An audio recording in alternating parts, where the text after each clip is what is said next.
And let's show our viewers that right now, because there are risk factors that really you can't change. Exactly. One of them is age. You just chimed in on that. Genetics. We cannot change our genetic makeup, but certainly we can better understand our risk. So it's good to know our family history so that we can take action. Race is certainly important. Race, absolutely. We know that when you have African American women have higher mortality as pertaining to breast cancer as compared to other groups, though breast cancer is most common in Caucasian or white women.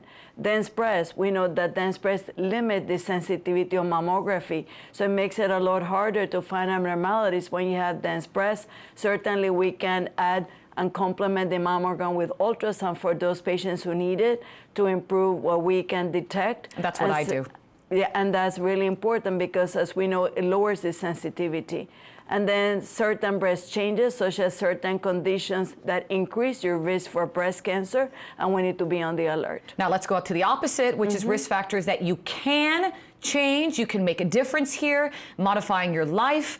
Being overweight is another one that we could do something about. Absolutely. We know that the estrogen loves to deposit itself in the fat cells. So the more fatty tissue we have around, so the more overweight we are, the higher the estrogen level. So hence the higher likelihood of developing breast cancer, exposure to radiation.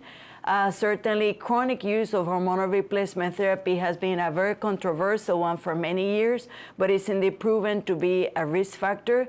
And certainly, though there's no direct correlation between smoking and breast cancer as there is with lung cancer, I would obviously advocate my patients to refrain from smoking and alcohol, everything in moderation.